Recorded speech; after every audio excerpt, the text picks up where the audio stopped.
Oh, good morning and happy holidays, everybody. Thank you for joining us. My name is Tony McDowell.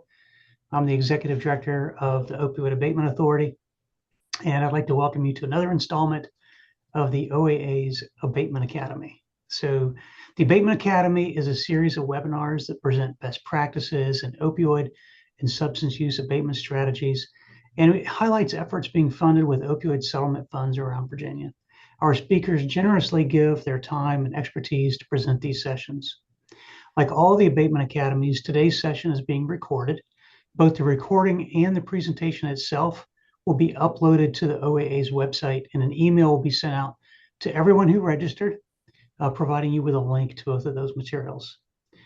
During the course of this webinar, or as we approach the end of it, if you have any questions or comments or want to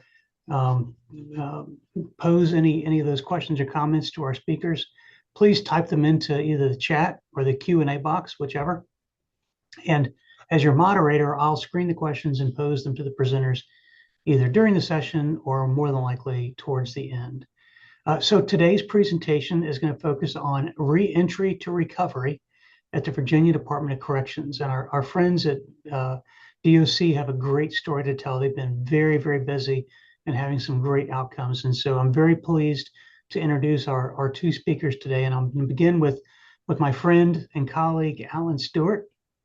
Alan serves as the statewide substance use disorder manager for the Virginia DOC, where he oversees the addiction treatment programming across the department's correctional centers, the community corrections alternative programs, and the community correction districts. He holds a master's degree in social work from Virginia Commonwealth University, master's degree in education from Naropa University, and a bachelor's degree in religious studies from Guilford College, where, by the way, my dad was a professor in the 1970s. Oh, wow. So small world. Mr. Stewart has spent over 13 years in the addiction treatment field, working across inpatient, outpatient, and correctional settings. He's held leadership positions in this field across the public and private sectors. Throughout his career, Mr. Stewart has been committed to expanding access to high-quality, transformative treatment for individuals on their recovery journeys. So thank you, Alan, for being here. And Alan's joined by Ms. Kristen McKeon, MSW. Kristen's worked as the statewide medication-assisted treatment, or MAT, coordinator for the Virginia Department of Corrections since August of 2024. In this role, she coordinates programming and post-release care for individuals receiving medication for opioid use disorder under Department of Corrections care. She helps oversee the OAA-funded substance use disorder social worker grant program. She coordinates reentry wellness kit initiative in collaboration with the Virginia Department of Health. Kristen began her career at the Virginia Department of Corrections in 2023 as the department's first medication-assisted treatment social worker. And prior to that, she worked for years as a victim witness advocate in the Charlottesville Commonwealth Attorney's Office. Kristen holds a master's degree in social work with a clinical focus and substance use disorder certificate from the University of Kentucky and bachelor's in social work from Mary Baldwin University. She is in long-term recovery herself and committed to reducing stigma around substance use disorder. So we have brought you a couple of absolute rock stars for this presentation. And without further ado, I will turn it over to Alan to get us kicked off. Thank you so much, Tony. I just really appreciate the opportunity to share the good work we're doing and with the ongoing collaboration that we've had with the OAA to create very impactful programming for people who are incarcerated and those who are in reentry. Very excited today to share with you some of the initiatives we're doing in the department, both with the support of OAA and also beyond just as a state agency, really looking at a very holistic and comprehensive approach to helping individuals in reentry. And so with that in mind, I'm going to begin the presentation, and Kristen is going to kick us off.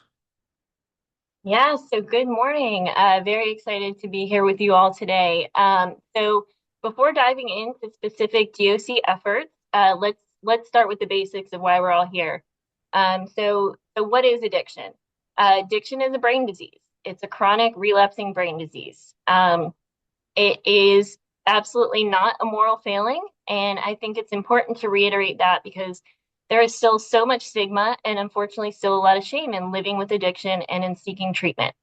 But treatment is available.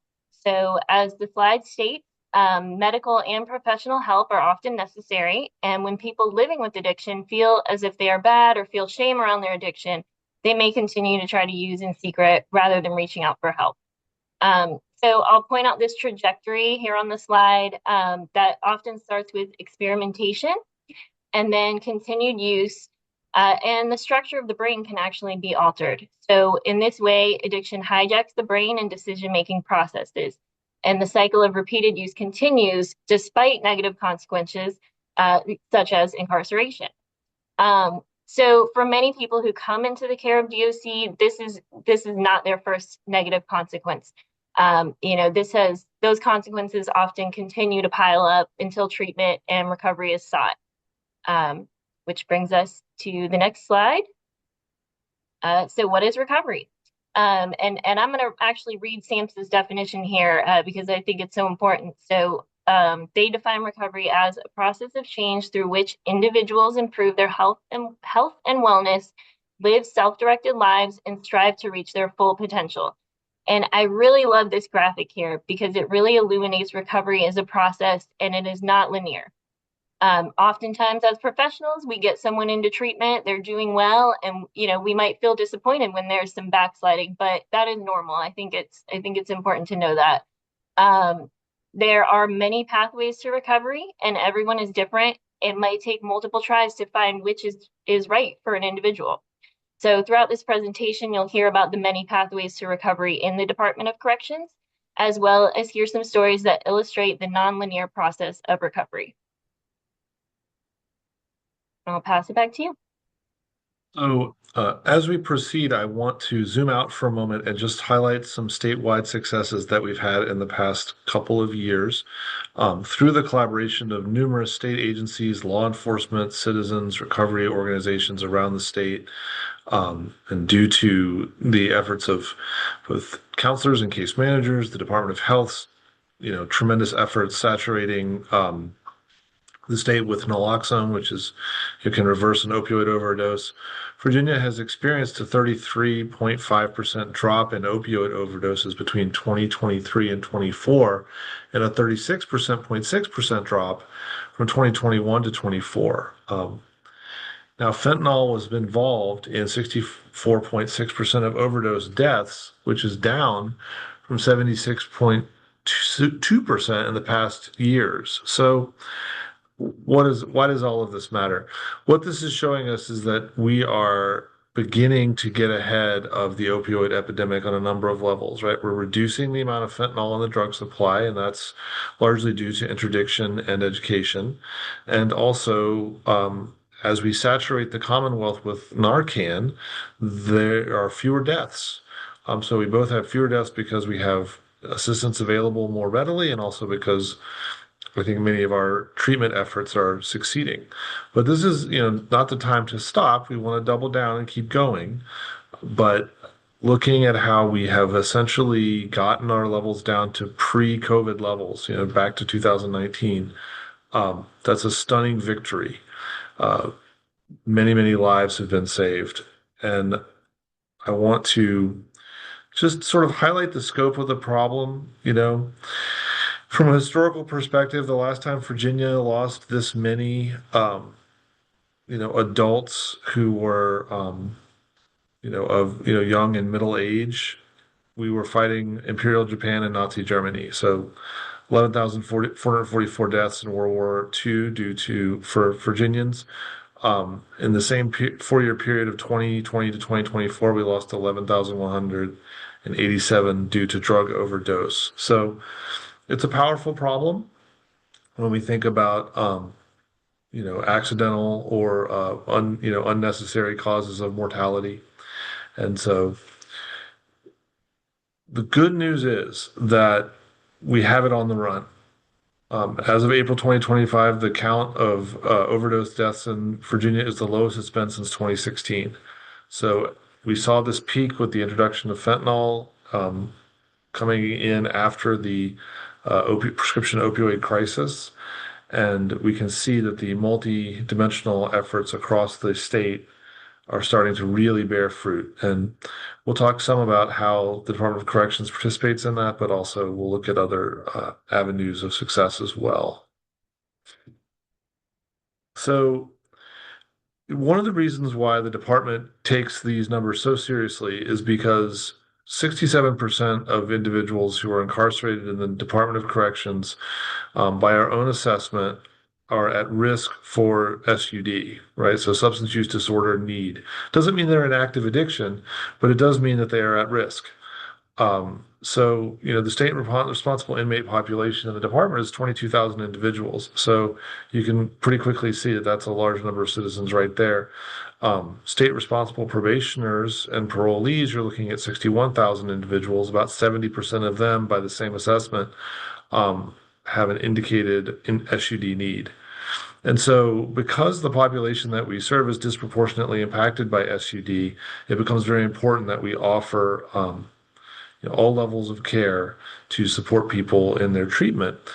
And something to think about is that SUD treatment, and I want to highlight this as a takeaway, not just for the department, but across the state and across all agencies. Helping someone recover from a substance use disorder can involve direct care in substance use disorder treatment, but it also involves life restoration across many dimensions.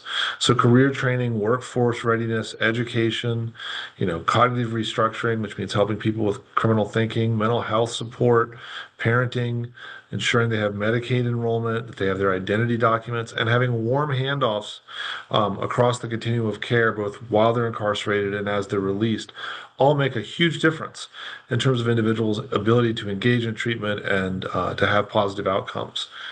We don't, we can think sometimes of SUD as the primary disorder, but it will scuttle other attempts at life restoration, but also if life is not restored effectively across other dimensions, people may end up at greater risk for SUD. So I'm going to pass to Kristen. So VADOC takes a holistic approach to reentry. So from day one of incarceration, individuals in our custody are receiving evidence-based assessments to determine needs along with input from them, so their plan can align their needs and their goals. So for those with substance use disorder, treatment is, of course, a large part of their journey. In order to be able to benefit from other programs such as education, career technical training, workforce readiness, parenting programs, the cognitive restructuring programs, the addiction piece needs to be addressed as well, right? So often these educational and other programs mentioned here give them a sense of purpose on their journey that encourages compliance with treatment. So they really go hand in hand and just work really well together. So kind of, paints the whole picture, and addresses the whole person in that way. And really all those pieces are necessary for a successful reentry. And then if we go to the next slide, we can see the evidence of the success of this comprehensive approach. So Virginia continues to lead the way in lowest recidivism rates in the nation. So we can see here, number one or number two in lowest recidivism, or in recidivism rates in the past 7 years. And as we like to say, over the past year, 82.4% success rate. So I think that just goes to show that this approach is working. So if we look at the recovery journey in the department, we have evidence-based programs at all levels of care. So one of the things I'm fond of saying, when I was an SUD counselor, I would say, people in recovery do the things that people in recovery do, right? And so if you want to support individuals, they need access to the same modalities and supports that they would have as citizens in public. And so to that end, we have residential programs. Those include both voluntary and mandatory programming, depending on a person's situation. If they test positive for fentanyl or they have an overdose event, then they may be mandated to go to programming. We also have cognitive therapeutic communities where individuals who are assessed for both criminal thinking and addiction can receive treatment for both simultaneously. We have outpatient programs, so for individuals who are likely to struggle with SUD, but have not necessarily had some kind of sentinel event, but are wanting treatment. We have Sabisa, we have Recovery Route, we have Helping Women Recover, which is gender responsive. Those would be groups they would attend, 1 or 2 times a week. We have MAT journals. We have 12-step support groups. Individuals can seek medication-assisted treatment and work with SUD social workers on MAT journals, on individual and group counseling sessions.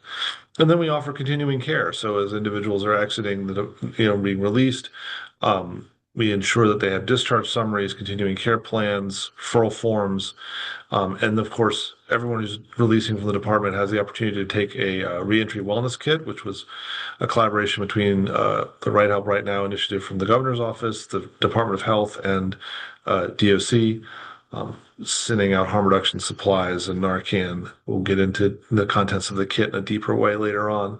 But the thing to highlight here is just that all levels of care are available, and we have a high degree of professionalism associated with those levels of care. So, since I was a little kid, I've always been a fan of Mr. Rogers. But there's a great quote that applies where he says, "When I was a boy and I would see scary things in the news, my mother would say to me, 'Look for the helpers. You will always find people who are helping.'" And so we definitely have a wide range of helpers. The OAA has funded SUD social workers.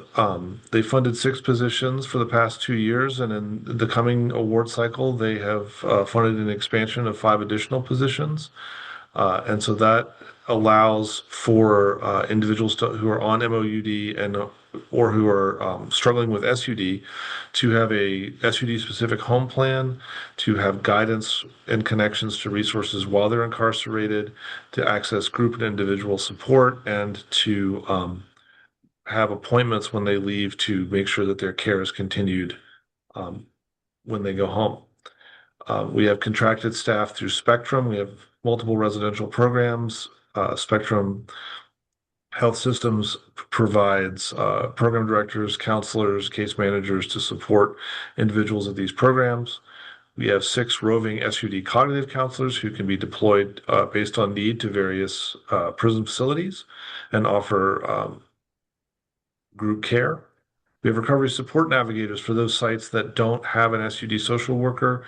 Recovery support navigators have regional assignments, which allows them to case manage individuals in reentry and ensure that they have appointments for their SUD care.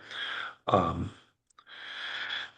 we have peer recovery specialists. We're going to talk a lot more about that, but the department, with the support of the State Opioid Response Grant, has provided numerous trainings to train incarcerated individuals as peer recovery specialists. And we also have regional peer recovery specialists working in the districts. So we'll get into more details about that. But there's a wide range of SUD professionals supporting individuals in our care.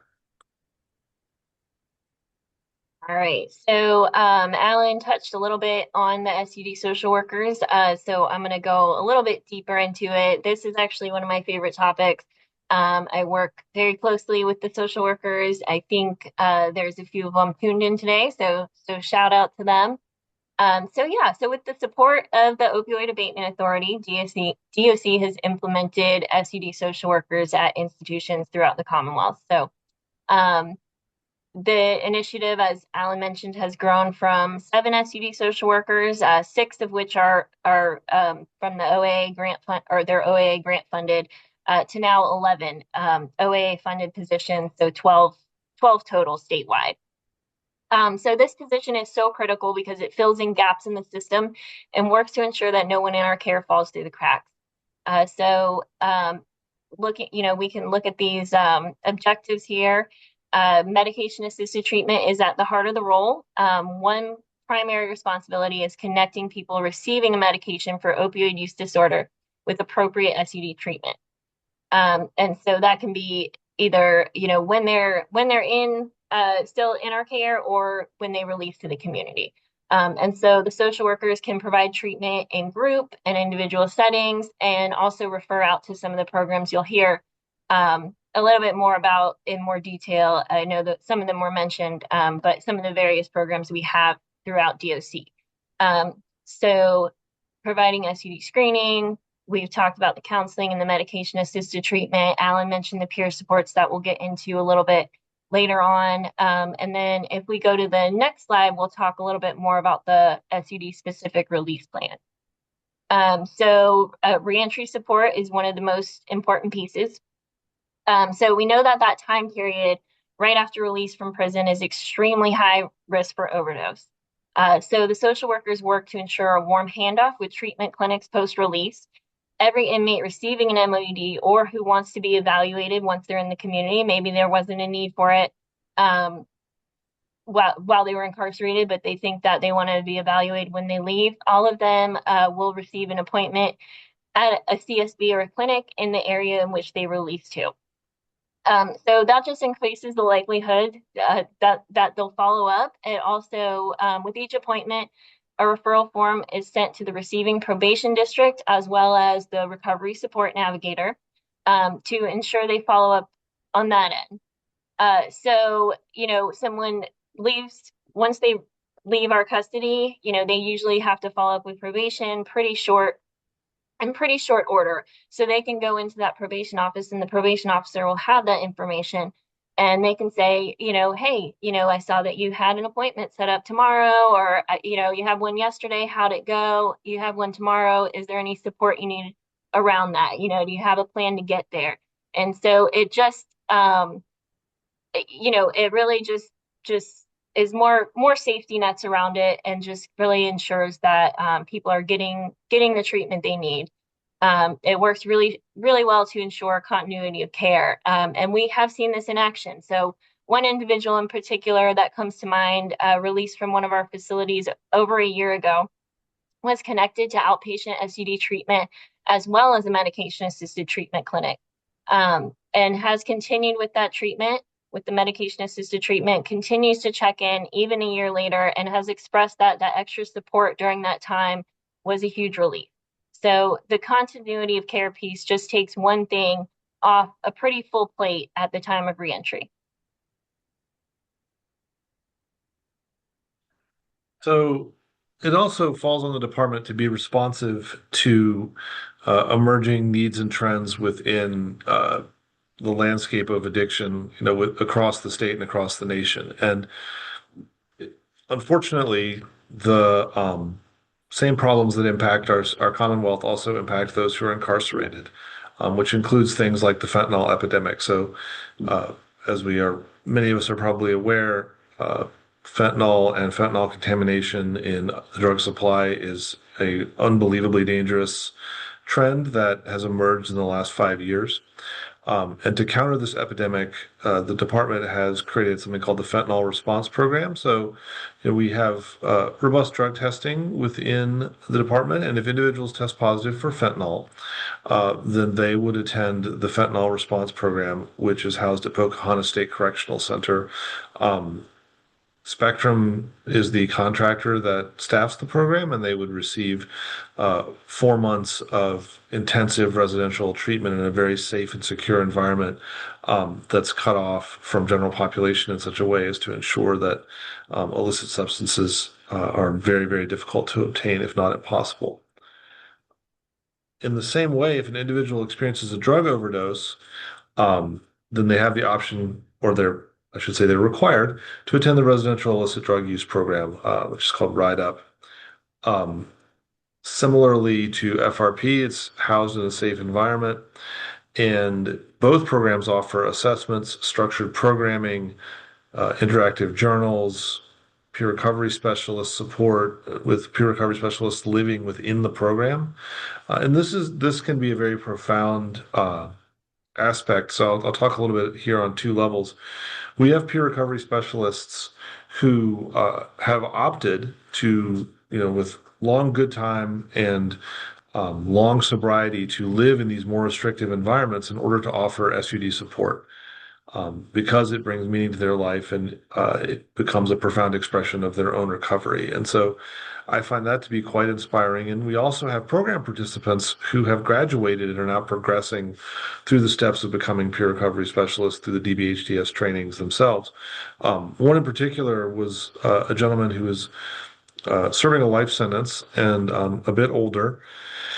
And he actually had an overdose event, went to RIDE-UP, completed the program, and then left and actually overdosed again. And so he did the program a second time, but the second time he did it, every attempt at recovery makes the next attempt at recovery more likely to really succeed. After the second program, he asked to stay at Ride Up and become a mentor, which is sort of the first step toward becoming a peer recovery specialist. And that was about a year ago. He's now working as a mentor and is on the path to becoming a peer recovery specialist. And so, that pathway of certification has a double benefit. Individuals who have long sentences to serve can offer tremendous support within the department and have meaning in their own lives through gainful and meaningful employment. And individuals who are being released can use it as a career pathway. And so we've also spent a tremendous amount of energy working on helping those who are getting out to utilize that certification in a professional capacity in the real world. So, we also have an aftercare center. So individuals who go to Ride Up or who are assessed leaving FRP to need aftercare will go to Green Rock, and that provides additional step down care. Because if you think about a high level residential program, people may want a step down and continued services as they develop their stability and recovery and return to the general population. That program is 4 months in length, and again provides SUD support groups, access to peer recovery specialists, process groups.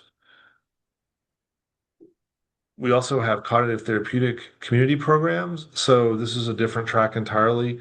Individuals who are assessed to have both SUD, need, and criminal thinking, and especially those who are nearing release. Women at BCCW and men at either at Indian Creek, or individuals who qualify for the work center at Nottoway all go through these programs. And I want to highlight Indian Creek briefly, only because we're very proud of the size of that program. That's an 800-ish bed cognitive therapeutic community. So that's a vast undertaking to have an 800-bed treatment program that also is a prison. And so we're offering support across multiple dimensions, helping to ensure that individuals not only change their habits with respect to substances, but also with respect to how they think about their life, their goals, and relate to others. We also have a voluntary track. So if an individual sort of raises their hand and says, "Hey, look, I'm struggling with addiction and I need treatment," then they can do so without receiving the typical consequences of illicit use. And then they can be sent to a voluntary program that is associated with their security level and receive treatment for between 2 and 9 months, either at Green Rock, Indian Creek, or VCCW. So many tracks available for support. Kristen being the MAT coordinator for the department, I'm going to let her talk a little bit about medications for opioid use disorder. Yeah, so we've touched a little bit on medications for opioid use disorder. Just briefly, I think this image is a really good visual of how the 3 FDA-approved MOUDs work in the brain. These medications are designed to reduce cravings, allow people to fully engage in treatment. All 3 medications are available in DOC, and MOUD/MAT is available at all sites.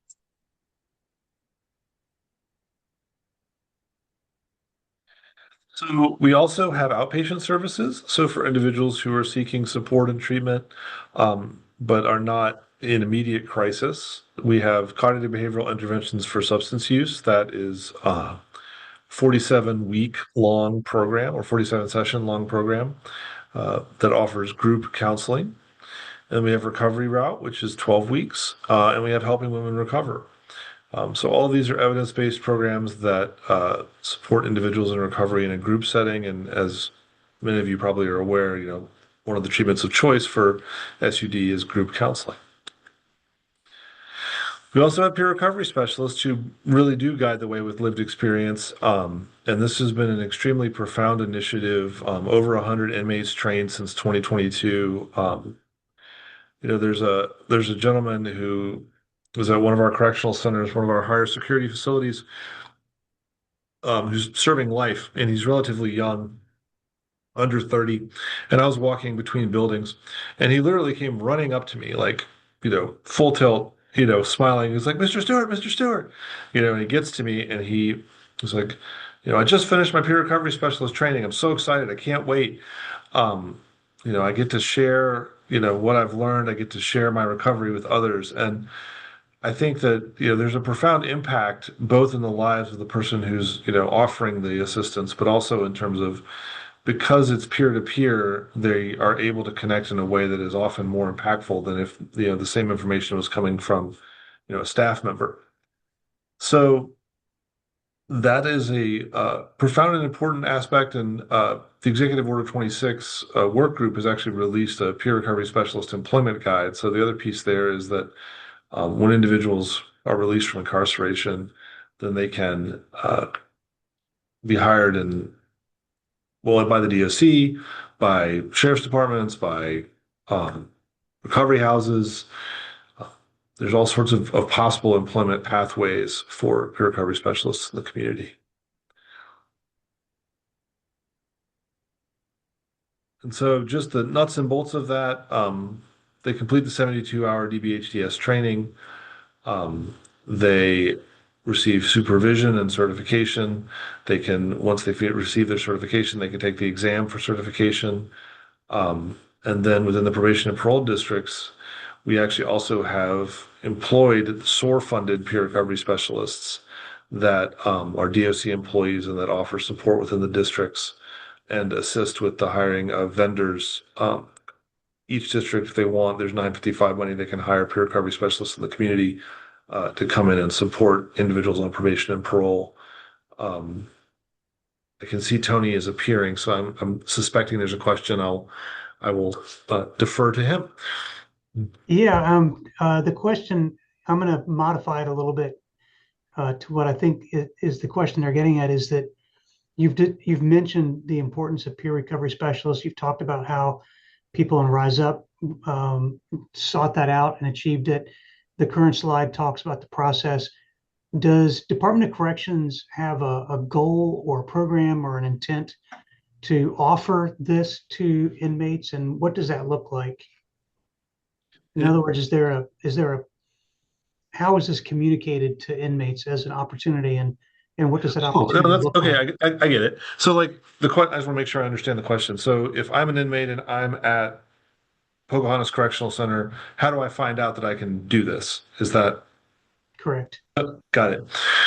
So every prison has an IPM, an institutional program manager, and so they're going to have their job is to ensure that all of the programming is successfully delivered across all dimensions of activity. So everything from a welding class to a treatment group for addiction. So they're going to have their finger on the pulse of sort of the community itself, and that would include things like the 12-step programs that are happening. And so this is not 100% the case. Sometimes individuals will present as in recovery with strong stability outside of this pathway, but typically you're going to start by looking for mentors, right? So within the support groups that are available, within the Sabisa groups that are available, recovery, you're going to have individuals who are showing leadership and can begin to work as mentors. For example, in Ride Up, the mentors, like you might have a barber, because Ride Up has to be very segregated because we're keeping addictive substances out, and so you can't have people coming in and out all the time. So I can't just bring the barber, right? But if I have a barber who's also in recovery, then the barber can be a mentor, and then they're developing skills, working with existing PRSs to sort of level up, if you will. And then once the institution has sort of identified individuals who have good leadership skills, strong recovery, good engagement with inmates, then we assign training seats, right? So our goal this year, SOAR has funded 48 training seats for the coming cycle. So in 2026, we're going to look at filling those seats. They're virtual trainings, and so we would, go to each site, based on assessed need and based on, what sites. Some sites may have many peer recovery specialists already, and so maybe they would not be selected versus sites where there's less recovery capital available. So we go through that assessment process, identify those individuals, and then proceed down the road of ensuring that they're eligible to receive the training and then doing the training. Does that answer the question? Or, I mean, I'm happy to expand Yeah, if I need. mean, the folks listening there's more questions popping up. I think that was very responsive. One of the questions that came up is how does DOC approach lifers with encouraging them to get out of despair and into certification program? I think you kind of already answered that, but do you want to follow up at all? I guess I would only say that we're always looking to offer meaningful work to the extent that it is possible and safe, because we house a wide variety of individuals at a wide variety of security levels, and so we're going to engage individuals based on what is appropriate and safe. But it has been my personal experience, sort of looking at the individual's journey of recovery, that some of our best peer recovery specialists are lifers. Um, and to be brutally honest, like we are cognizant of the benefit. Basically, if we have a person with a lot of time to serve and they become a PRS, that's a benefit to the agency because they can offer stable recovery capital in the department for many, many years, and so that's a win. On the other side, if we train someone and they're released, they go out into the Commonwealth and provide recovery capital and help prevent people from recidivating. So that's a win too. And so we try to have a balanced view where we compose these classes both of individuals who have a lot of time to serve and individuals who we think will actually get out and provide support in the Commonwealth.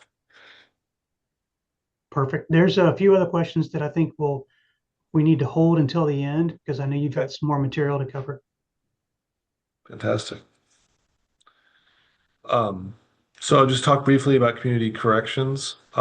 So we have community corrections alternative programs, and we have community corrections probation and parole offices. So in our PMP districts, access to outpatient services is funded through 955 funding, and they can work with vendors to receive services, or they can refer to community service boards. Many of our districts have MOAs with community service boards, and so it is almost universally the case that probation officers are helping individuals track toward treatment where appropriate. CCAPs are actually a sentencing alternative. So that's where the court can actually order someone it's a residential program. So they live there, they receive treatment. Um, they can, depending on which one they're attending and how far they've progressed in the program, they can also potentially work. Um, so they're receiving vocational and educational services in addition to addiction treatment. But you would think of that as an alternative to, say just a period of incarceration.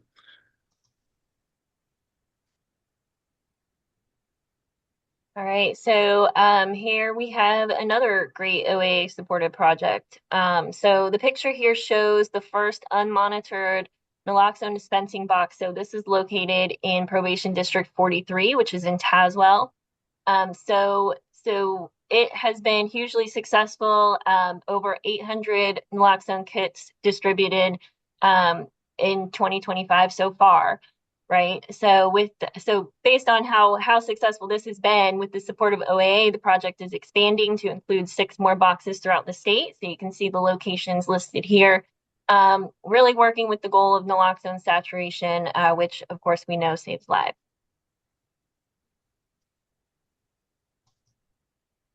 And then these are the reentry wellness kits that Alan touched on a little bit earlier in the presentation. So this is a great partnership with the Virginia Department of Health. Just started prior to this, we had been working with the Department of Health to give naloxone, 2-dose naloxone kits to every individual that was leaving incarceration. And so we've expanded that, like I said, with the partnership with them to these kits, and they're really cool. They're just have their you can't see from the picture, but they're sealed up. They get them. They look nice. Look like something that you would carry around. They're what's the word I'm looking for? Like, indiscriminate, inconspicuous, they look nice.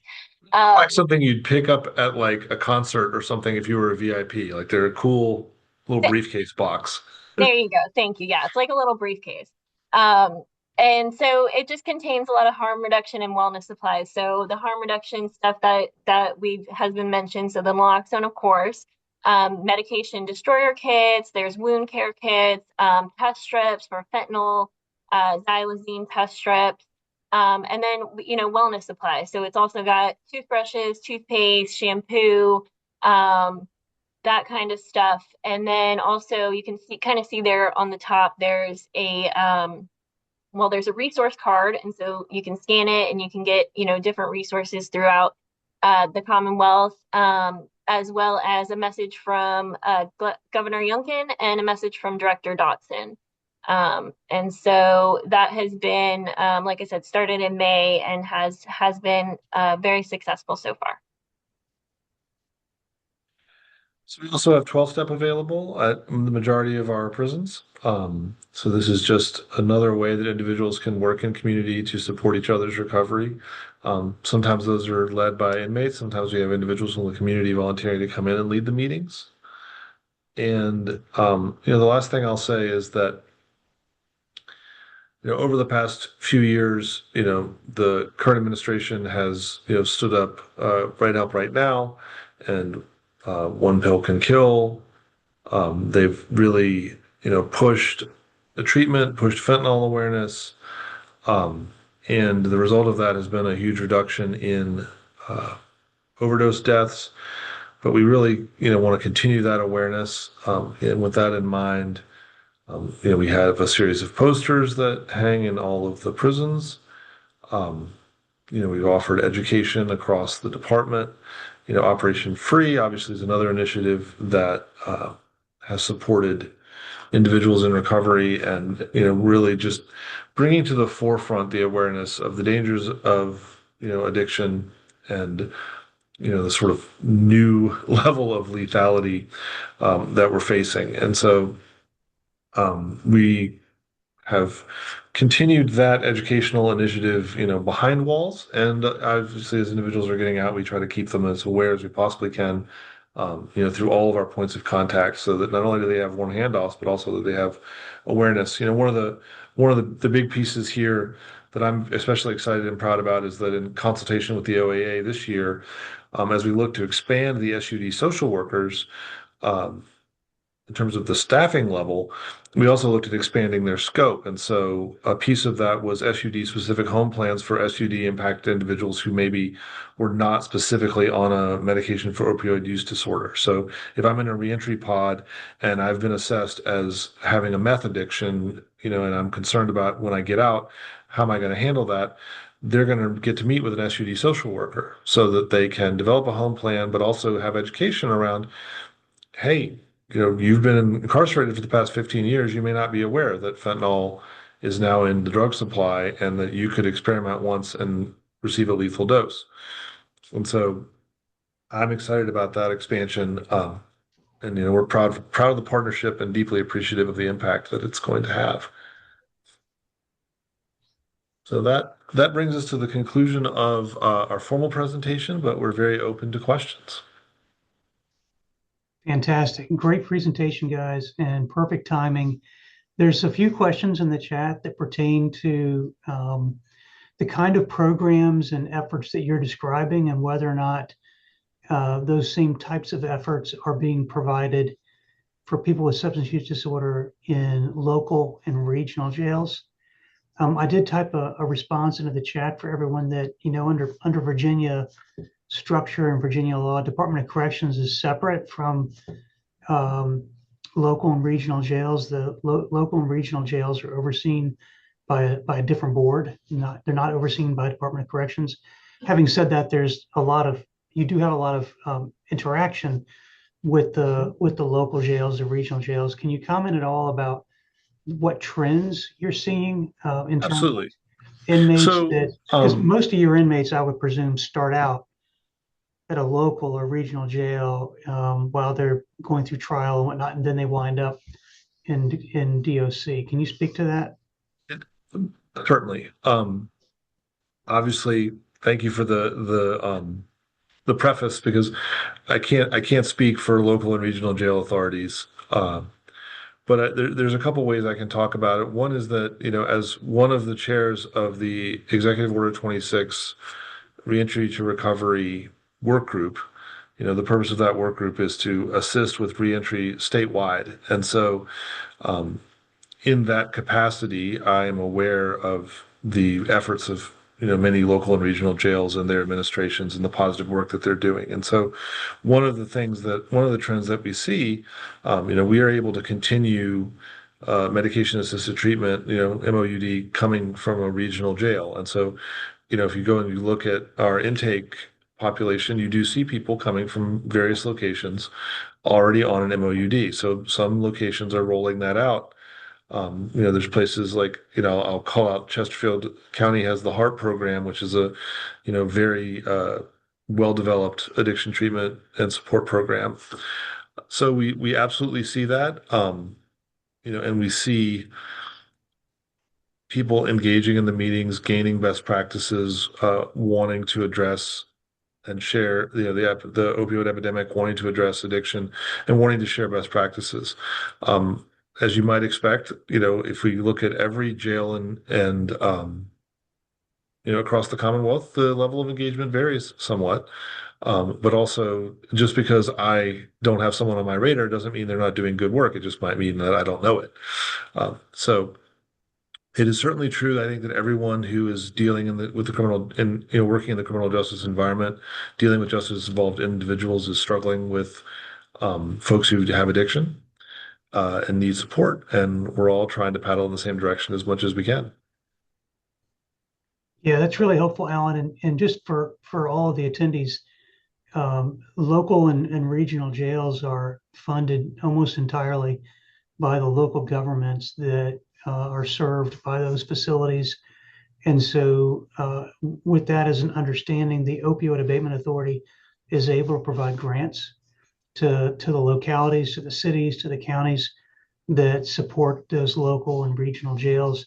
And to the extent that they're interested in applying for OAA funds, opioid settlement funds, to pay for the kind of programming that you've heard about today, to be done in a local jail or in a regional jail, that's definitely a possibility. And in fact, we've seen some uptake on that. We would like to see more, quite honestly, but we're working with a couple of regional jails and with a number of local jails for different types of programming.